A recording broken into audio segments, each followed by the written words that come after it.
the Nation of Podcation Daily Podcast. I'm O'Shea. Make sure you guys hit that like and subscribe button. Hip hop superstar and It Is What It Is podcast host Cameron gives his thoughts and reactions to the Juelz Santana Lil Wayne Can't Feel My Face album that never came out. Now, as we all know, back we'll say 05, 06, Lil Wayne and Juelz Santana were two of the most sought out after young talents in the game. Lil Wayne was making his stamp on there, and Juelz Santana, people were saying he was going to be the next Jay-Z in hip-hop. He had the flow, he had the swagger, he had the group behind him with Dipset, so he had everything going in his favor. But one's career went this way, the other one's went this way. So Wayne took off, became a megastar, a global star, and we see where he's at now.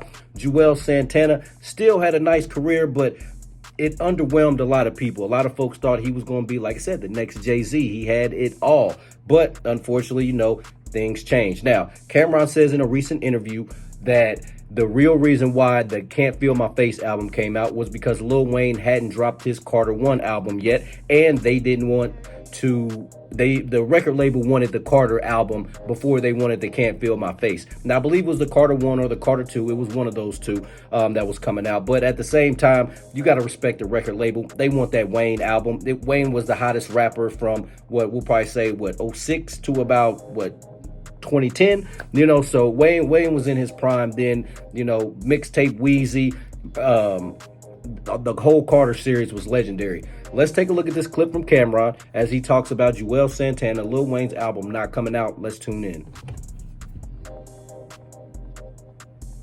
To come to me with mad shit niggas talk about me, and I used to ignore it. Then I got to the point like, you cool enough for me to explain shit to you, because I don't like explaining myself to niggas. Believe what you want to believe. I don't give a fuck.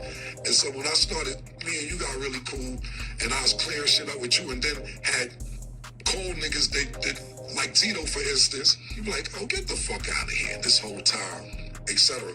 But there was a time Juelz was supposed to put out a project with Lil Wayne, and it didn't happen. And they was like, Cam don't want the project to come out. Cam don't want the project to come out. And that's not what happened. What happened was Lil Wayne, and mind you, Lil Wayne wasn't the superstar. He was a star, but remember, Lil Wayne emerged into a superstar after the Carter One and Carter Two and Three and A Million, all that shit. So he didn't put out his first album yet, talking about Lil Wayne. So Juelz and Lil Wayne had a project. They did. Def Jam is under Universal, which Lil Wayne was signed to. So when they wanted to put this project out, Universal told Def Jam, well, Lil Wayne still didn't give us his album yet.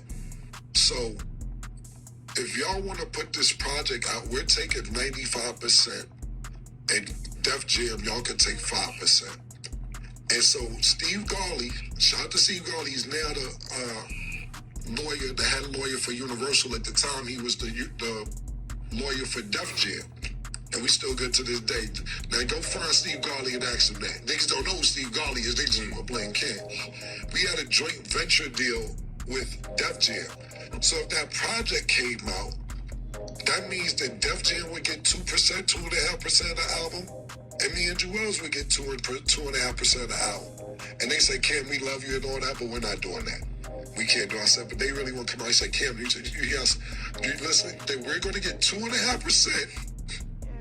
And Universal gets 95%. And they was more on that tip because Lil Wayne didn't even hand in his project yet. So they're like, how are we going to okay the Juelz and Wayne project if Lil Wayne didn't even hand in his project? Maybe we could revisit it after Lil Wayne's project comes out. But until then, no, we're taking 95% because I don't know how much they gave Lil Wayne. At that time, you get an advance, a budget, and they probably was thinking, well, where's our money for what we gave Wayne? That part is all speculation. But Steve Garley and Def Jam at the particular time didn't know Cam. But I get the blame. Yo, Cam is hating. Cam don't want Juelz's project to come out. Y'all's fucked up, da-da-da-da. And I'm like, all right, fine, whatever. Niggas don't really understand the back story or what's going on. And niggas... All right, so there you have it. So Cameron said it was the record label that didn't want that to come out. I always wondered why that album never came out. I was looking forward to it. Wayne is my favorite rapper that's not named Tupac Shakur. Then we got Juelz Santana. Like I said, he was one of the most up-and-coming stars.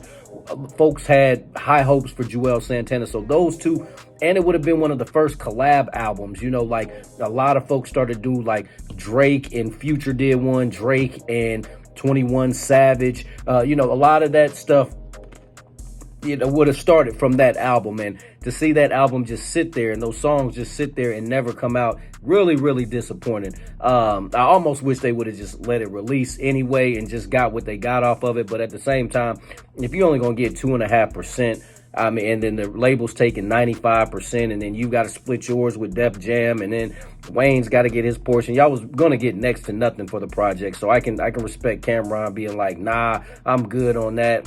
We might as well not even release it because nobody's gonna make no money on it. Anyway, Nation, what do you think about Cam'ron's comments? What do you think about Juelz Santana?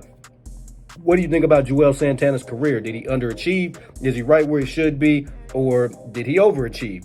What do you think about Lil Wayne and Juelz Santana's Can't Feel My Face album? Were you checking for that back in the day? Nation, let me know in the comment section down below. Make sure you all hit that like and subscribe button on your way out. What up, everyone? I'm O'Shea from the Nation of Podcation. It goes down February 15th. Yes, this Saturday, downtown Indianapolis, Georgia Street. Remember the 90s. Now, everybody, go ahead. Get your backwards hats on. Get your jersey dresses, ladies.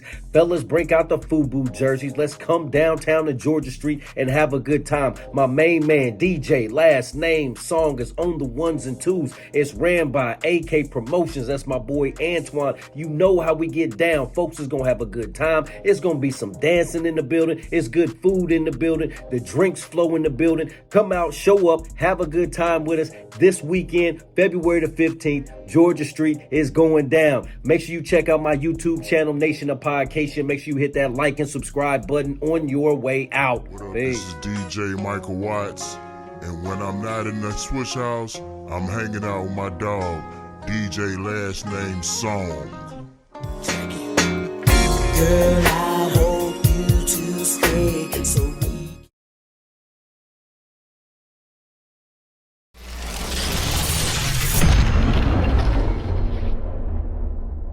O'Shea and I have been kicking it strong for a minute now. O'Shea doesn't drink. He doesn't smoke. O'Shea is a professional model. Attitude like a young O'Shea with an AK. Okay, don't you tell these motherfuckers that my name is O'Shea. Ball until I fall. Destined to be the greatest, yeah, the writing's on the wall. Attitude like a young O'Shea with an AK. Okay, don't you tell these motherfuckers that my name is O'Shea.